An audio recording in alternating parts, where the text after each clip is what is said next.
Nos saludamos con nuestro segundo invitado, el doctor Ramiro Aguilar, nuestro siguiente invitado de esta mañana. Gracias por acompañarnos, doctor Aguilar. Bienvenido a los especialistas de Ecuador en directo en este nuevo año. Hola Jaime, hola Carlita, un saludo muy cordial a todas las personas que nos siguen en la plataforma, en redes. Un deseo muy sincero de que este año sea un buen año, sea un año mejor. Hay que renovar la esperanza, renovar la ilusión, y pese a lo complejo del momento, pues mis mejores deseos para Carlita, para usted, para el equipo de producción, para todas las personas que siguen Ecuador en directo. Lo abrazo fuerte, doctor, le envío un abrazo súper fuerte. Gracias por sus deseos, los de nosotros y los míos en especial, pues son mutuos, y que tengan mucha salud, mucha salud, para, bueno, pues que nos siga guiando con sus comentarios como siempre. Lo hace de esa forma tan especial que tiene usted, como siempre lo digo. Así que de todo corazón un abrazo gigante para usted, para toda su familia y hasta para ese gatito ahí que me gusta mucho. Doctor, bueno, en este nuevo año lo empezamos, parece ser no tan bien en nuestro país, porque hemos visto que tenemos a un presidente candidato y está haciendo lo que quiere. ¿Qué lectura darle a todo esto que está pasando en el Ecuador? Yo, desde que tengo uso de razón, no había visto todos los abusos que están dándose en este momento en el ejercicio de la presidencia de la República de una persona que es candidata y presidente. Mire, Jaime, el problema del Ecuador es que aquí la ley es palabra muerta. Nos hemos acostumbrado, no de ahora, esto es un dejo incluso colonial. En la colonia se decía, las resoluciones del rey se acatan pero no se cumplen. Y es lo que está viviendo el Ecuador en este momento. Hay una expresa disposición de la ley que obligaba al presidente Noboa a pedir licencia, pero cuando hicieron la ley, y esto también hay que pensar muy bien ahora que es época de elecciones, yo veo un montón de gente de candidata a la asamblea que no tienen ni la menor idea, ni la menor idea del derecho, de la construcción de la ley. Se la pasan con una retórica muy barata. ¿Qué pasó cuando hicieron la ley, Jaime y Carla? Que se olvidaron de poner una consecuencia clara a la infracción de la ley. Es decir, oiga, usted está obligado a pedir licencia, pero si no pide y es candidato, entonces la consecuencia es su destitución, la consecuencia es su eliminación de la campaña, la consecuencia es, como no pusieron eso, entonces el Consejo Nacional Electoral, el Tribunal Contencioso Electoral se han hecho los locos y han permitido que el presidente de la República haga lo que le dé la gana. Pero el mejor escenario para que una persona haga lo que le dé la gana es el espacio gris que deja la ley cuando está mal hecha. Interpretan algunos la ley a su manera. Yo lo he escuchado a Ismael Quintana, que dice que el presidente de la República no tiene la obligación de pedir la licencia, y por ahí otros dos constitucionalistas más. Pero ellos se olvidan que hubo una reforma al Código de la Democracia en el año 2020. Que los obliga a pedir licencia. Por ahí lo veo también al señor Rafael Cuesta. Bueno, él, entiendo que defiende su sueldo, pues trabaja en TC Televisión, y solo habla de la época de Rafael Correa, incluso ahí hasta pone los testimonios del expresidente Rafael Correa, y que no es necesario que el presidente pida licencia. ¿Por qué tener tantas interpretaciones? Hay gente que lo dice de una manera y otros que lo dicen como para ayudar al presidente. Mira, Jaime, lo que diga el señor Quintana o lo que diga cualquier constitucionalista, vale madres. O sea, aquí quien debió haberse pronunciado es el Consejo Nacional Electoral, porque es quien tiene la autoridad. O sea, voces como la de Quintana habrán en el Ecuador 10.000. La diferencia es que uno o dos tienen acceso a un micrófono, pero opinan como ciudadanos particulares. Como ciudadanos particulares pueden opinar lo que les dé la gana. Aquí el silencio inexplicable es el silencio de la autoridad, que en época de elecciones es la máxima en materia electoral, que es el Consejo Nacional Electoral. Si el Consejo Nacional Electoral no habla, no emite una resolución clara, si no le dice, presidente, usted no va a poder, le vamos a inhabilitar en este momento porque usted está violando la ley para ser candidato, si eso no pasa, Jaime, usted va a tener 400. Además de ahora ser constitucionalista es más o menos como ser maestro plomero, pues es decir, cualquier fulano que anda con la Constitución en el bolsillo o una llave o un pico del oro dice yo compongo el tubo o yo interpreto la Constitución. Pero puede tener 400 constitucionalistas de un lado y 400 constitucionalistas del otro, que no importa. Quien debió haberse pronunciado y no lo ha hecho de una manera brutal es el Consejo Nacional Electoral. Y le recuerdo al país que, por ejemplo, la señora Azuero, que es vocal del Consejo Nacional Electoral, era parte de la Asamblea Nacional como miembro del bloque de la Revolución Ciudadana en el periodo 2013-2016. También hay que decirle al país las cosas como son. Los peores bichos de la política ecuatoriana de este momento surgieron también de las filas del correísmo. Sino, ¿cómo se explica usted que la señora Azuero, por ejemplo, que era asambleísta por la Revolución Ciudadana, que en la época del correísmo poco más y daba la vida por Rafael Correa, hoy se quede calladita y no diga nada frente a una brutal violación de la ley? ¿De dónde sale esta señora? No sale de la nada, pues sale de las filas del correísmo. Claro, es que también hemos visto traidores, pues, ¿no? Es como ver a Ferdinand Álvarez, antes gritaba a rabiar por la Revolución Ciudadana, ahora grita a rabiar a favor de este gobierno. Un traidor. Claro, eso es evidente que hay ahí una traición brutal. Pero también uno tiene que preocuparse, Jaime, de ver de dónde sale. Por ejemplo, le pongo otro ejemplo. A esta señora que le han nombrado en otra servilleta, en otro decreto servilleta, vicepresidente de la República. Cintia Yeriber. La señora. Correcto. Okay. Este fin de semana se dieron dos tweets. Dos posts en X. El uno del expresidente Rafael Correa que decía, sí, la señora era asistente, qué buena gente, qué buena chica era la señora asistente de despacho del ministro de Deportes de mi gobierno. Ah, perfecto. Y al renglón seguido, el exministro del Interior, José Serrano, pone un post donde dice, la señora tiene vínculos con el que le arrendó la casa a Cherres, con una radio de Santa Elena, el conviviente de la hermana es subsecretario de hidrocarburos y tiene unos negocios ahí medios extraños con el petróleo. Entonces uno dice, a ver, esperen un ratito, aguanten un ratito. O sea que esta señora, que era buena chica, que era asistente del ministro de Deportes en la época de Correa y que el propio Correa dice que era una buena chica, a la luz de quien fue ministro del Interior del propio gobierno de Correa, resulta que tiene unos vínculos extraños y espesos.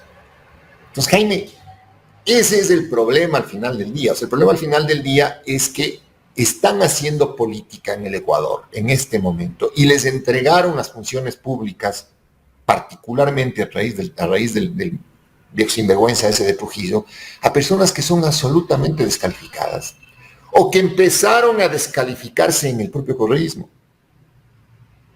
Entonces, el problema del país es un problema no solamente de traiciones, es un problema de que están en este momento haciendo política y haciendo opinión. Gentes que han alquilado su opinión. Yo no sé si usted vio un reportaje que sacó Teleamazonas de los asambleístas que han sido alternos de ADN, dos asambleístas, dos mujeres, dos testimonios que salen, que están en contra de lo que está haciendo el presidente de la República. Y le dicen de frente, ¿no? Todas estas cosas uno dice, ¿y ellos son parte de la gente del gobierno? O tal vez no han sido tomados en cuenta, no les dieron espacio los principales, nunca les dieron espacio para asumir también un tiempo el cargo de asambleísta. Hay resentimientos, tantas cosas, ¿no? Pero estos asambleístas de ADN están en contra de lo que está haciendo el presidente de la República. Y me parece que es lo correcto, pues, ¿no? ¿Quién va a estar a favor de lo que está haciendo el presidente Daniel Noboa? Correcto, pero en cambio, con eso tampoco resolvemos nada. Es decir, son opiniones, exacto, de un ente como la Asamblea, que en esto no tiene competencia. Que la competencia, Jaime, sigue siendo del Consejo Nacional Electoral, donde creo yo, si la memoria no me falla, otro personaje impresentable, absolutamente impresentable, es la señora Diana Tamain, que si la memoria no me falla, empezó su vida política, no sé si en la constituyente o en la primera asamblea postconstituyente, como figura de Pachacuti. Entonces, sí.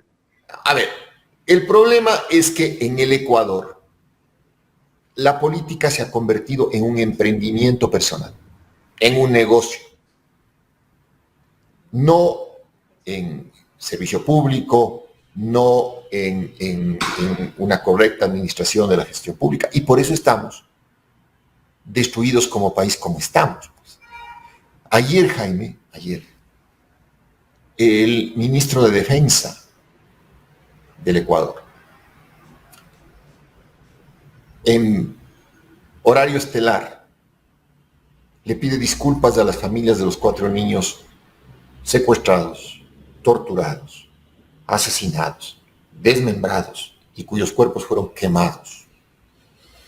Y lo hace amenazando a la jueza, que calificó el hecho como desaparición forzada correctamente.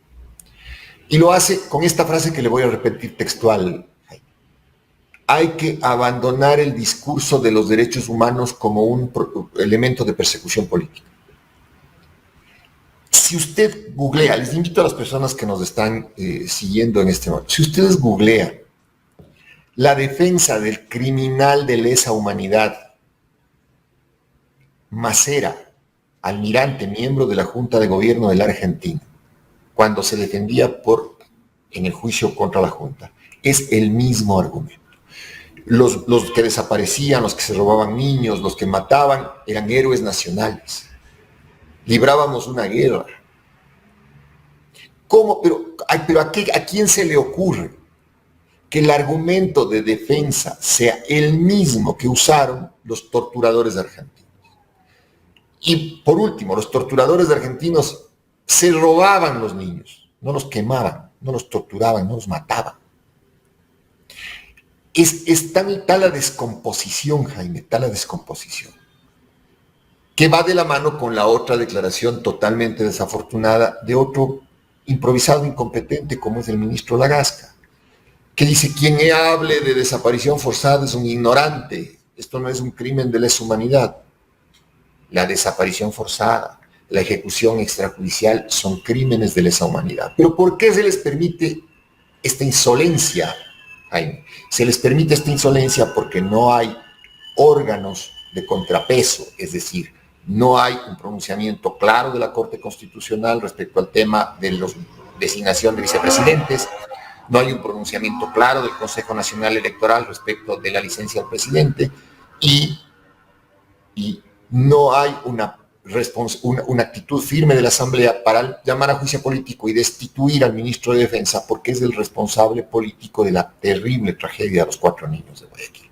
Pero en un país donde nadie pide cuentas, donde nadie tiene responsabilidad, donde salen estos candidatos a la Asamblea a hablar tonterías, a creer que por pasearse hablando tonterías van a tener los votos, y los van a tener, porque la gente vota en plancha, vota por listas. Entonces después no se quejen de la asamblea que tienen, y si tienen esa asamblea tendrán las mismas autoridades bajo el mismo esquema y nivel. Es una gran verdad lo que usted nos dice, doctor Ramiro Aguilar. El señor ministro de Defensa, Giancarlo Lofredo, fue uno de los primeros que salió pues a decir que quienes habían detenido a los niños de las Malvinas era la mafia o una banda delincuencial. 3 doritos después, él salió a decir que efectivamente, porque ya salieron los videos de la detención, que por suerte había una cámara del ECU 911, o no sé si es de la corporación o ahora Segura EP, que les demostró pues que ellos habían detenido a los niños. Resulta que ahora él sale a acusar, a decir cosas, a denostar contra estos niños y contra la familia y arremetiendo contra la jueza. Es terrible, terrible, doctor, a dónde hemos llegado en este país y que lamentablemente los medios de comunicación, algunos, yo veo que otros medios ya están tomando otra postura por las decisiones que está tomando este gobierno. Ya vemos que medios tradicionales que han sido también altavoces del gobierno como que se están dando cuenta de las cosas que están pasando. Pero, le repito, ¿por qué pasa esto? Porque no hay quien les pida cuentas. Porque se sienten capaces de decir cualquier cosa y porque son dueños absolutos de un poder sin contrapeso. El problema es que eso les hace muy peligrosos, porque fueron contra 4 niños. Mañana pueden ir contra cualquiera, bajo el argumento de que son héroes nacionales, de que están peleando una guerra. Bajo ese argumento y bajo el argumento colateral de la descalificación. El día domingo, en el acto de lanzamiento de campaña del presidente de la República, en la Plaza Grande en Quito, un psicópata con un tambor gritaba que liberen a los 16 héroes nacionales, a estos criminales que desaparecieron, torturaron, mataron y quemaron 4 niños. Y hay todo un discurso en redes y un discurso en medios diciendo que no, que estos son niños sicarios, que son peligrosos, que lo que quieren es desacreditar a las Fuerzas Armadas. Entonces, bajo ese concepto, mire, es lo mismo, Jaime, este país es patéticamente irremediable. Cuando desaparecen los hermanos Restrepo, y hay que refrescarle dolorosamente la mente al país, cuando desaparecen los hermanos Restrepo, la policía negó cualquier participación.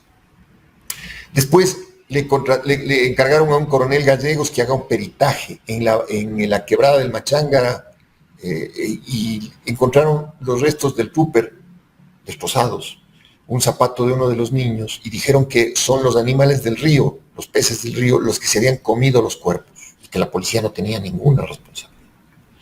Y después comenzaron la campaña difamatoria de que porque Pedro Restrepo era colombiano, entonces algo espeso habrá habido, pero que la policía... Era narco, tal vez, ¿no? Exactamente. No habían en esa época redes sociales, por suerte, eso evitó que el dolor de la familia Restrepo fuera mayor. Pero es lo que está pasando ahora con los 4 niños, que tuvieron la desgracia, en el azar de la vida, la desgracia de nacer afros, de nacer pobres, de vivir en las Malvinas, de salir una noche a jugar fútbol y toparse con una patrulla de 16 desquiciados, y después terminar torturados, asesinados y con sus cadáveres quemados. Entonces, no es cosa menor, Jaime, no es cosa menor el nivel de descomposición moral que tiene el país en este momento. Ayer, a veces Correa tuitea bien, y ayer tuvo un tuit muy bueno que decía, algo le han hecho al alma nacional. Algo le han hecho al alma nacional. Y sí, el alma nacional, la conciencia nacional está podrida completa. Todos estamos con preocupación. En este momento todos nos sentimos esa preocupación de lo que está viviendo el país, porque en realidad ver todas estas situaciones que no se respeta la ley, la Constitución, que el propio presidente de la República hace lo que le da la gana. Sale a hacer campaña, el día domingo salió a hacer campaña desde el balcón del Palacio de Carondelet, casi que pidiendo el voto. Y como usted dice, el Consejo Nacional Electoral ni siquiera le llama la atención, no pasa nada. Pero por lo menos ayer, doctor, vimos a 2 candidatos que ya presentaron denuncias de lo que está haciendo el presidente de la República, porque está haciendo campaña también con recursos públicos. Eso demuestra que por lo menos ya va a haber cierta presión hacia las autoridades del Consejo Nacional Electoral. Yo creo que sí. A ver, hay 3 actos concretos, ¿no es cierto? El de Cucalón Tibio dice, voy al Consejo Nacional Electoral para decirle que por si acaso presente la denuncia al Tribunal Contencioso Electoral. Un acto un poco más firme del candidato de Avanza, me recuerdan el apellido.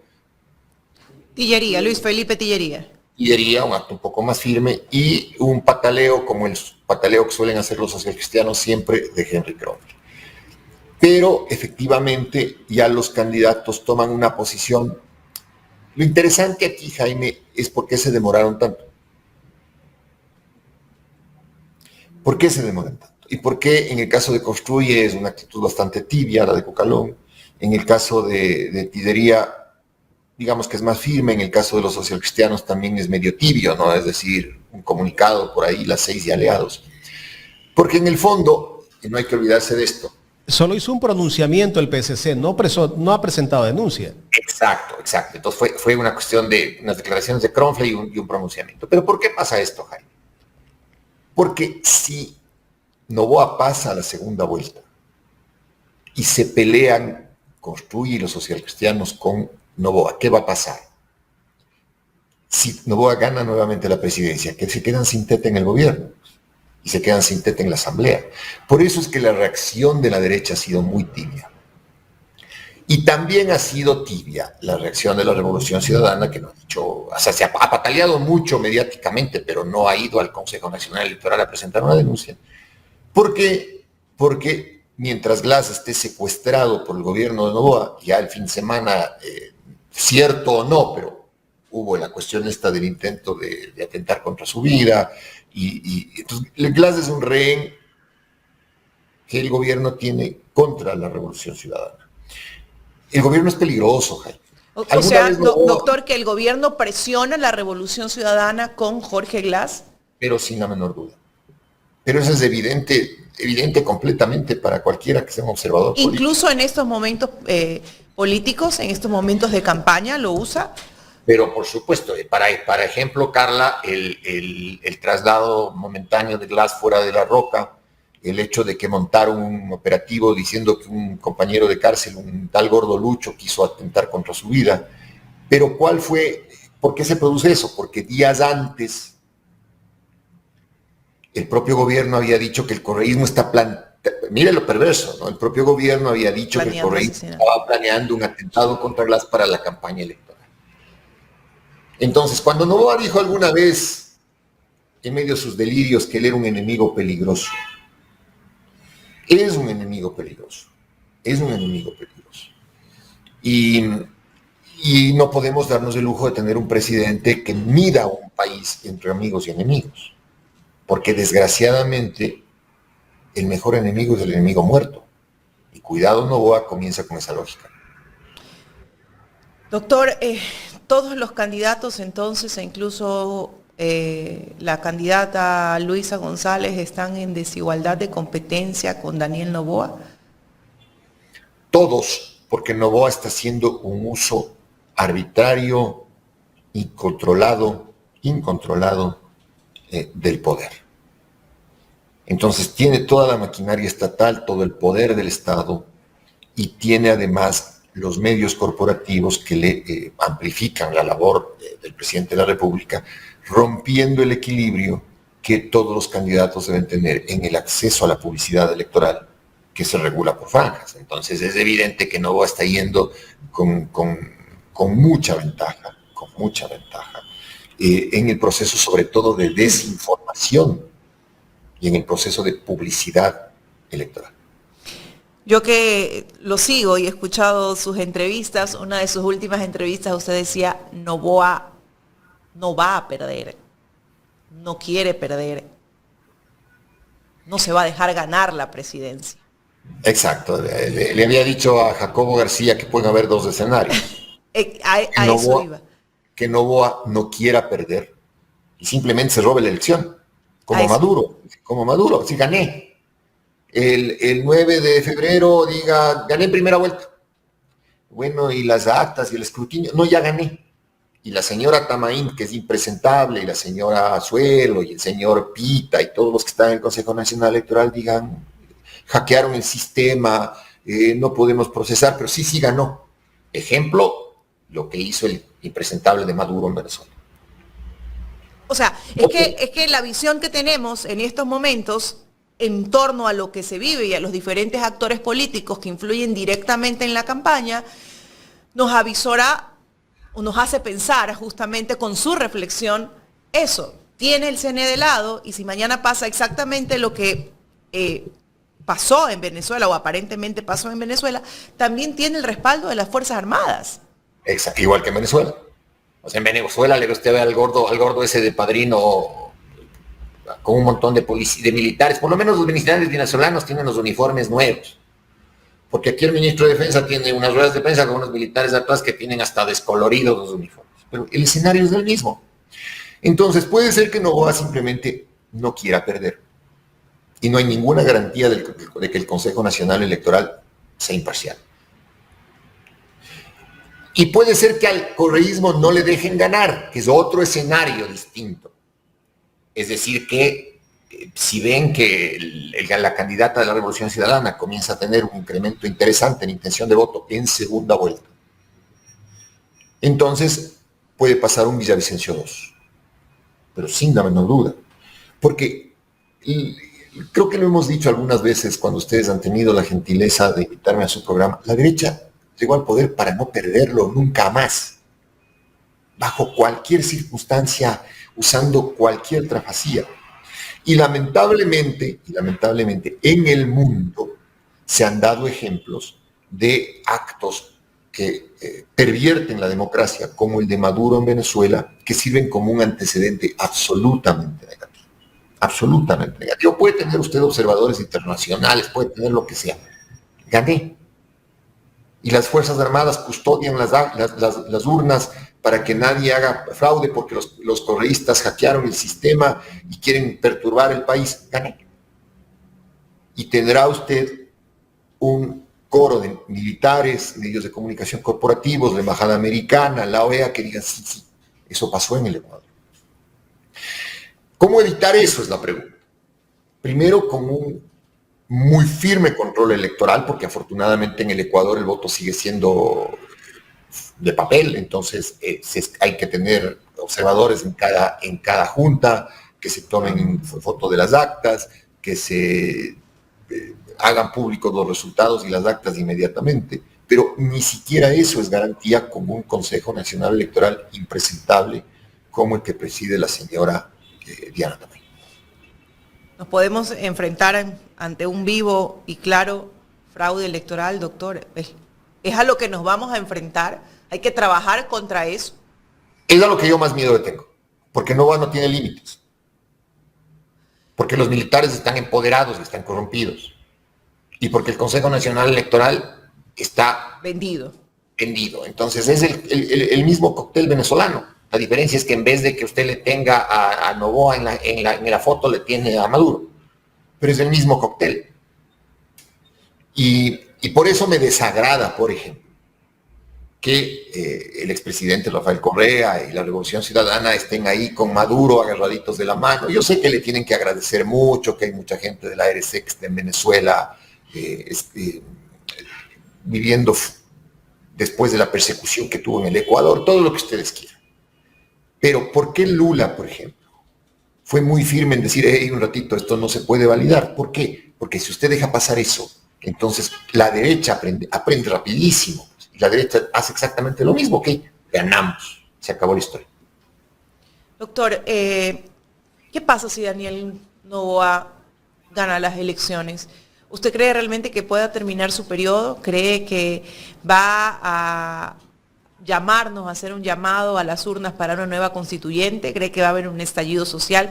Yo le pregunto esto porque cada vez que yo camino por las calles y converso con la gente teme mucho a lo que pueda suceder en el país, un estallido social. ¿A qué nos podríamos enfrentar, no? Aquí la gente dice, bueno, hay que irse. Créame, Carlita, el 23 de diciembre estuve almorzando con mi hijo José Ignacio, que es el menos político de mis hijos. El menos político de mis hijos. Quizá el más agudo, pero el menos político. Y estaba muy indignado con el tema de los 4 niños de Guayaquil, pero le vi a mi hijo José descompuesto y es un hombre que tiene una ecuanimidad, que ya quisiera el papá tener un miligramo de la ecuanimidad que tiene mi hijo José. Y me decía, papá, este país es para irse.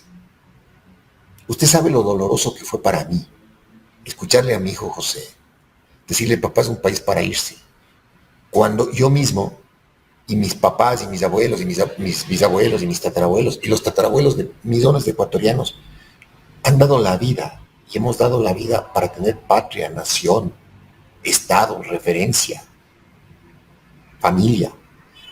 Y que la familia se rompa por la diáspora, que el ecuatoriano no pueda encontrar esperanza en su país, tenga que irse. Me dolió mucho, Carlita. Y yo mismo, hay días en que ya la desesperanza me puede más. Y digo, pucha, ¿cómo no quisiera irme de aquí? El Ecuador es un país para irse. Claro que después me pego un duchazo de agua helada, el agua helada compone cualquier ansiedad, quedo papelito para enfrentar lo que venga de este país complejo, pero sin embargo se va quebrando, Carla y Jaime, se va quebrando el alma nacional. O sea, nos estamos llenando de desesperanza y de derrota. Y en esa derrota viene el temor que usted menciona a qué va a pasar si Noboa gana. Si Noboa gana, ¿qué es lo que puede pasar? Él está apuntando a que tenga una mayoría en la asamblea impresionante, como la que tuvo la RC el 2013, pero eso no va a volver a pasar nunca más.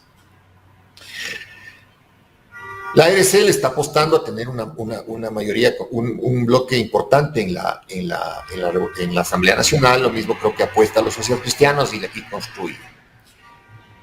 Pero con una asamblea fuerte, ¿qué es lo que pasa? Noboa no sabe gobernar con poderes que hacen de contrapeso. Por eso es que está objetando totalmente las leyes que está sacando la Asamblea. O sea, el muy vago no se da ni siquiera el trabajo de leer esto vale, esto no vale. No, objeta todo. Imagínense qué pasa si él no tiene como gobierno mayoría en la Asamblea. Podría ser un fujimorazo. Es decir, aquí asumo el poder, ahí sí en una dictadura, respaldado por los ñatos esos de los uniformes desteñidos de los militares. Y decir, convoco a una Asamblea Nacional Constituyente, o sea, hacer exactamente lo que hizo Perú en el 90 del siglo pasado, Fujimori en el Perú del 90 del siglo pasado, es decir, aquí ya no hay nada, hago una dictadura, persigo y hago una constituyente con la gente que a mí me gustaría que esté ahí. Segunda opción, que alguien le haga entender que tiene que entrar en el juego democrático, no lo puede hacer y al año tenga muerte cruzada. Pero el Ecuador no puede seguir de tumbo en tumbo, o sea, no podemos ir planificando la crisis del 2026. Eso es lo que más circuita. En vez de estar pensando el futuro promisorio, feliz, auspicioso del 2025 que acaba de empezar hace 7 días, no podemos pensar la crisis del 2026. Estamos a tiempo, yo creo que hay que reflexionar el voto de Noboa. Si ya me apura mucho, me gustaría a mí que perfile un tercer candidato o candidata que pueda entrar con fuerza en la discusión política, pero la campaña es muy corta. Parece ser que los porcentajes de la señora González y de Noboa son lo suficientemente sólidos para que ambos estén en segunda vuelta. Pero es lo que se va a dar. Entonces, en ese contexto, Carla, yo también le confío que estoy en las mismas circunstancias de sazón que las personas con las que usted conversa en la calle cuando sale a caminar en Guayaquil. Doctor, si hay una segunda vuelta, los partidos como Pachacuti, que hay un sector que es de izquierda, por ahí el Partido Socialista, el MPD y otros partidos más, ¿usted cree que pedirán el nulo o también se van al lado del presidente actual que nos está gobernando y es candidato? El nulo ideológico, ¿no? El nulo ideológico que termina dándole votos a Noboa será una realidad. O sea, el odio, a ver, lo que opine el Partido Socialista o Granja es el 0.2%, o sea, eso no cambia nada, o lo que opine el MPD, el 0.2%, pero la CONAIE es importante, porque la CONAIE tiene la votación de la Sierra Centro y Sur, y la CONAIE ya en 2 ocasiones ha sido el gran elector, tanto de Lazo como de Noboa.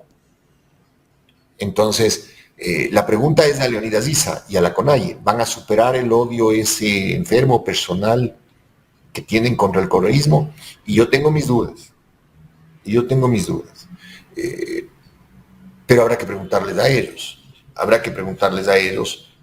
Qué postura van a tener. A la CONAIE, ¿no? El resto, con toda seguridad, el MPD se dará modos para querer apoyar, aunque sea con su 0.2% a Noboa y ver qué cargo le dan.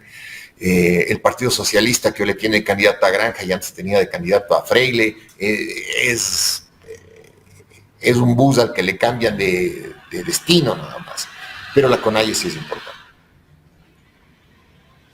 Claro, será tal vez el tercer lugar para ISA, ¿no? En esta elección. Veamos, yo aspiro a que haya un tercer lugar fuerte. Aspiro a que haya un tercer lugar fuerte. Aspiro a que ese tercer lugar sea progresista, sea Rabascal, sea ISA. Aspiro a eso. Porque quizá por ahí haya la oportunidad de un proceso de salir de este odio enfermizo que genera más odio entre correísmo y anticorreísmo. Y con un performance interesante en el debate podría cambiar las cosas. La campaña es la campaña, mi querido Jaime, es decir, habrá que ver también cómo se comporta el electorado en este mes. Pero la derecha aprendió que el electorado tiene temor y la violencia está ahí.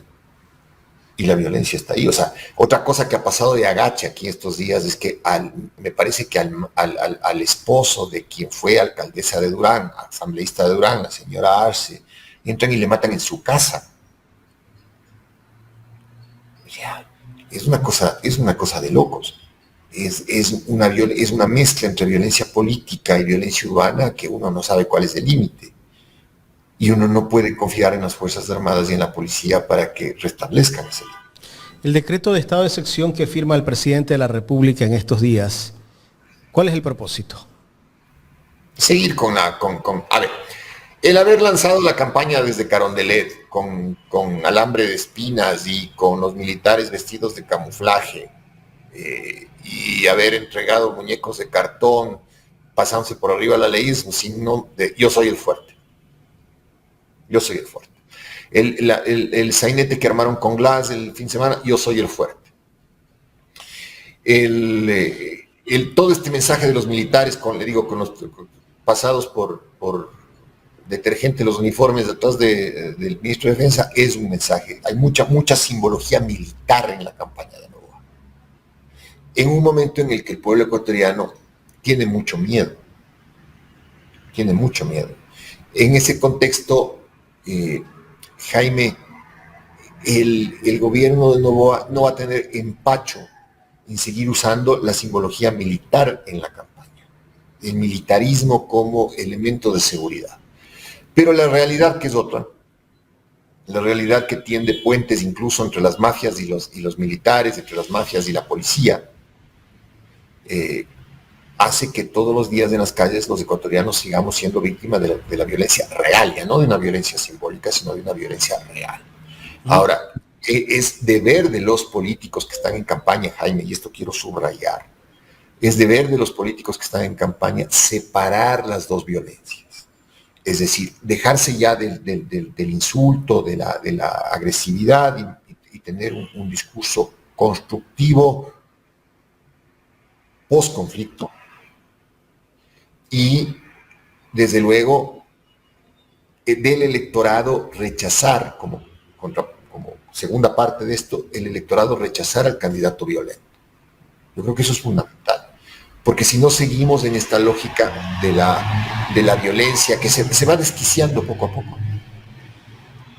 Doctor, yo escuché en una entrevista que le hicieron al ministro de la Gasca que afirmaba o acusaba directamente al correísmo o a la Revolución Ciudadana que quieren atentar contra Jorge Glass. Yo me pregunto, ¿pero quién tiene el control de la cárcel, no? ¿De dónde sacan este tipo de aseveraciones? ¿Cuál es el propósito? De las tripas, pero les funciona. Les funciona porque la gente que es y ha sido testigo del asesinato reputacional de la Revolución Ciudadana cree cualquier cosa. Y hay toda una estructura de trolls. ¿Usted sí escuchó esas declaraciones? Sí, claro. Por eso le dije yo hace poco a Carlita, es decir, curiosamente, hace 2 semanas cantaban el atentado y el domingo resulta que el gordo Lucho ha querido atentar. Oigan, pero es una cosa Además, ¿bajo qué criterio podría atentar o con qué herramientas querría atentar o podría atentar el gordo Lucho Aglas si La Roca se supone que es el hueco más seguro del país, es decir, la cárcel más rigurosa, casi el castillo de If, donde salió el mundo de antes? Entonces, a ver, o controlan a La Roca o no controlan. ¿Me explico? Entonces, ¿quién es el único que puede atentar contra la vida de Glass dentro de La Roca? El Estado. Nadie más. Pero sin embargo, con ese relato hay mucha gente que termina creyendo. Yo recuerdo que en el gobierno de Lazo también había las matanzas y salían a acusar al correísmo de las matanzas. O sea, ¿hasta dónde? Qué descabellado, ¿no? Pero como tienen a los medios de comunicación tradicionales que hacen reportajes teledirigidos para atacar a un proyecto político, pues mucha gente termina cayendo en esa mentira, ¿no? Que creen que lo que está diciendo el gobierno es verdad. Novoa gobierna con con mentiras. No es un mentiroso, bocón, igual que su ministro de gobierno, igual que su ministro del interior, igual que su ministro de defensa. Son muy bocones, son muy insolentes, porque no tienen contrapeso. O sea, que debería ser el contrapeso es el resto de la institucionalidad, pero no hay. Ahora, el punto, Jaime, ya desde la óptica de la campaña es, ok, Novoa miente. Se pasa por forro la ley, usa a los militares como les da la gana, tiene comunicadores pagados, que son publicistas de su campaña electoral. ¿Qué hacer para contrarrestar eso? Porque a la final esa es la pregunta que tienen que hacerse todas las campañas.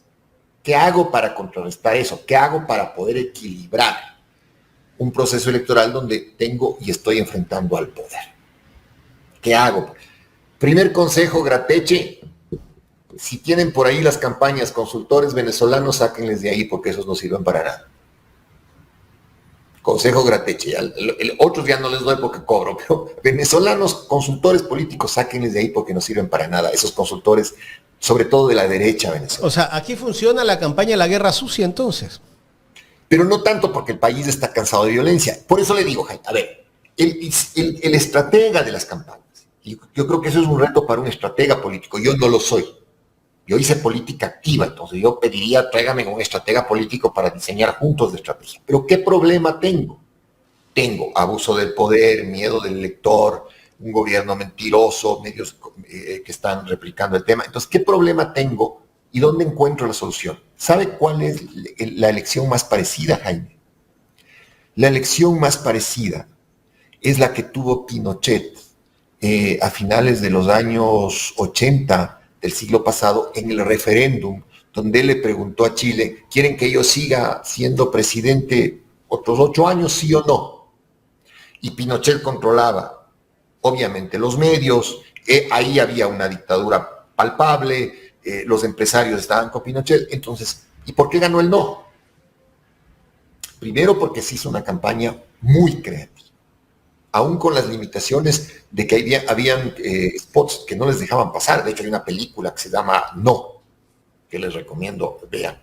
Entonces, aquí el meollo del asunto, Jaime, no es el TikTok de payaso al que están llegando muchos candidatos, porque el TikTok está de moda. Sí, la red es magnífica, a mí me gusta mucho, pero el contenido es el que tengo que ver qué me sirve, además en videos de 15 segundos, porque si no me gustan, claro, los descargo. Mensajes cortos.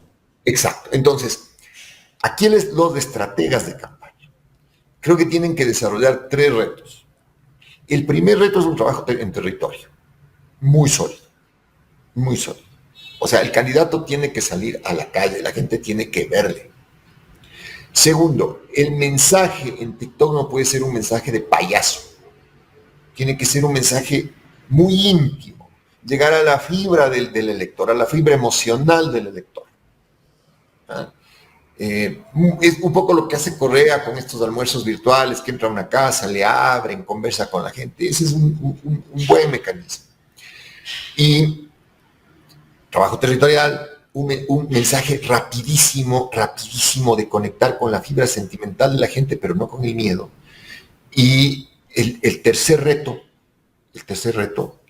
es el debate. El debate va a ser importante. El debate es una cosa que puede si no cambiar la elección, al menos posicionar un candidato.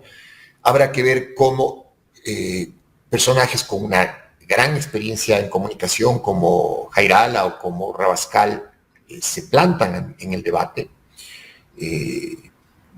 Cómo le van en el debate valientemente enfrentando a Noboa, porque si es que el debate no es enfrentarle a Noboa y decir, oye Noboa, eres un incompetente, le tuviste al país con apagones, tus Fuerzas Armadas han matado a niños. Sí, o sea, hay que enfrentarlo a Noboa. A la final Noboa no va al debate. Exacto, si no le enfrentan viéndole a la cara y se hacen los que sí, bueno, estamos perdidos. Entonces, doctor, dígame. A la final Noboa no va al debate, decide no ir. Pero si no va al debate, en este caso comete un grave error, porque él fue producto del debate en la elección interina. Porque ¿qué va a ir a hacer al debate Noboa? ¿A mentir otra vez? Bueno, pero si va y los otros van tibios a decir cualquier tontería, Noboa va a seguir ganando. Pero si va y los otros van firmes, no a insultarle, pero sí a confrontarle. Doctor, el debate pasado eran todos contra la Revolución Ciudadana, ahora van a ser todos contra Noboa. Es la única forma. Es la única forma. A ver, Carlita, convengamos en una cosa. Quien tiene el poder es Noboa, no Correa.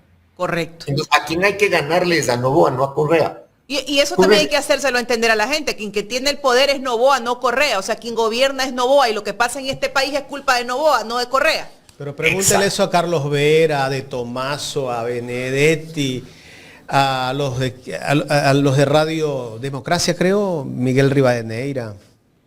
Sí, claro, pero a ver, ellos alimentan el buche de un electorado rabioso. Entonces yo no me preocuparía mucho de lo que piensa esta gente que usted ha mencionado, porque ellos alimentan el 20% del anticorreísmo duro, que ese es el tope, ¿no? Ese es el tope. Igual como hay un correísmo muy duro que llega al 20%. Aquí lo interesante es llegar a la votación que está en juego, a la que no es militante, a la que no está contaminada, a la que está harta del odio. A los que están cabreados, como decimos. Exactamente, y hartos del correísmo, anticorreísmo. Entonces, si no va al debate, va a ser un acto de cobardía. El supermacho, este supermacho dadaísta, que es como el carpintero, el de los tres palos. Si no va al debate, ya se le mide la cobardía. Entonces él tendrá que ir. Los otros candidatos tendrán que enfrentarlo con fuerza, no insultarlo, enfrentarlo con fuerza. Y obviamente no hablar del correísmo, porque si transforman el debate presidencial en un debate sobre el correísmo, no va a saber qué hace, se cruza de brazos. ¿Por qué? Ok, entonces... Párense ustedes. Exacto, hacen ustedes. O sea, es como ver un partido Barcelona-Emelec. Le hacen un favor. Obvio, como que un hincha de la liga vea un partido Barcelona-Emelec. Correcto. Doctor, queremos agradecerle por el tiempo en esta mañana para conversar con nosotros. Yo a ustedes muchísimo, porque quiero decirles que espacios como el suyo, y esto no es un acto de ser lambón, no es un acto de adulación, pero ustedes son muy valientes en una campaña que se va a poner muy dura. Entonces, por favor, mi querido Jaime y Carla, sigan siendo valientes. Porque inteligentes son, sigan siendo valientes. Y a los seguidores de la red, decirles que con valentía difundan los mensajes que admiten al menos una tercera visión del país. Que no renuncien a la posibilidad cierta de recuperar la nación. Un abrazo muy grande. Gracias al doctor Ramiro Aguilar, conversando con nosotros en esta mañana aquí en Ecuador en Directo. Gracias por las palabras también de seguir luchando en este trabajo que venimos haciendo desde hace mucho tiempo aquí en Ecuador en Directo, y lo seguiremos haciendo. Gracias al apoyo y al respaldo de la audiencia que siempre está con nosotros.